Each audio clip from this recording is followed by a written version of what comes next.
আপনি বিয়ে করছেন কতদিন আগে? এই 11 দিন মাত্র। 11 দিনের মাথায় 10 মাসের গর্ভবতী। বলতে চাইছিলাম আমার স্বামীর কাছে, বিয়ের উড়ে নেওয়ার আগেই বলতে চাইছিলাম। সে টাচ করতে দেয় না বিদায়, সে রেছে এক জায়গায়, আমি রেছি অন্য জায়গায়। 4 মাস হয়েছে বিয়ে কলমার পর, আর দেহা সাক্ষাৎ হয়েছে 11 দিন হয়েছে। তার সাথে আমার 3 বছরের সম্পর্ক। ওর বাচ্চা আমার পেটে আছে বা হইছে।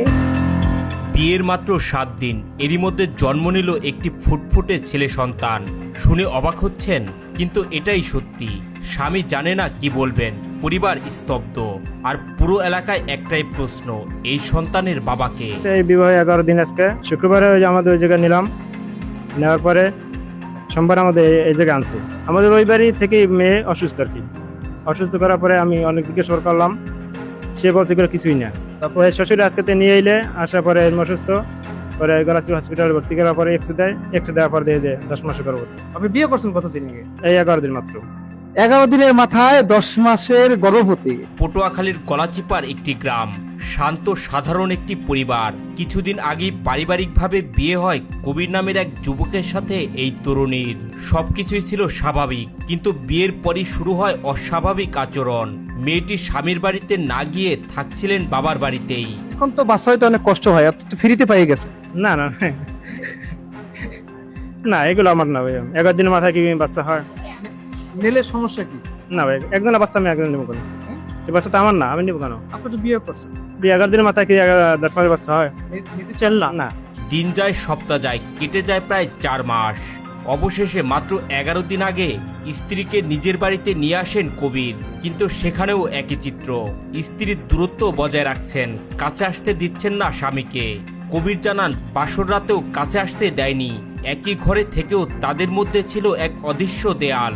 সে কোনো কিছু আমার টাচ করতে দেয় না। স্ত্রী হিসেবে একটা স্বামীর কি আবদার আছে, সেরকম কিছুই না। সে টাচ করতে দেয় না বিদায়, সে রেছে এক জায়গায়, আমি রেছি অন্য জায়গায়। অলৌকিক ঘটনা হ্যাঁ নাকি? হ্যাঁ, 11 দিনের মাথায় হয়ে গেছে, 10 মাসের বাচ্চা আর কি। অথচ আপনি বললেন যে আমি একবার যাইও নাই, তাই না? যাইও নেই, এগুলো মানার মতো ঘটনা না হইয়া। পরিবারের লোকজনও বিষয়টি লক্ষ্য করতে থাকেন, কিন্তু তখনও কেউ বুঝতে পারেননি ভেতরে কি লুকিয়ে আছে।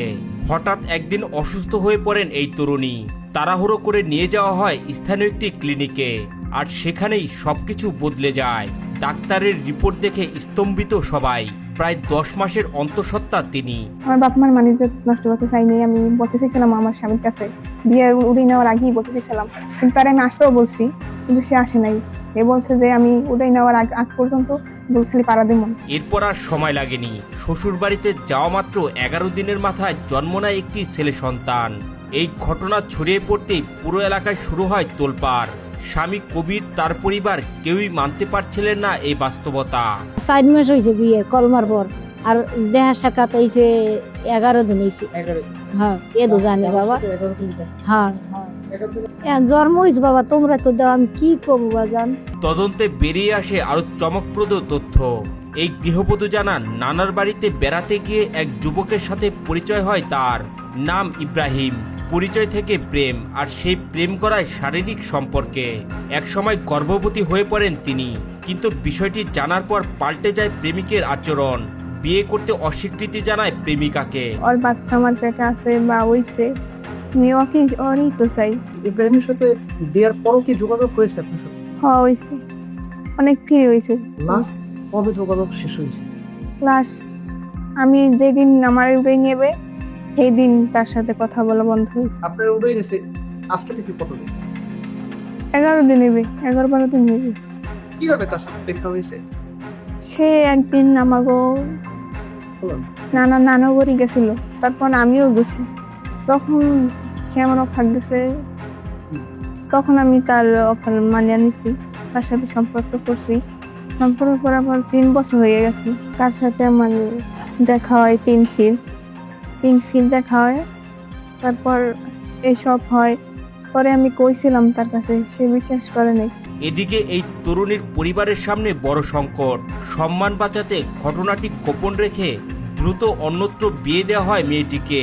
এই তরুণের সাথে 3 লক্ষ টাকার দেনমোহরে বিয়ে হয় তার। পরে আমার স্বামীর আমি বলছি যে আমার ভুল টুল মাফ করে দিন।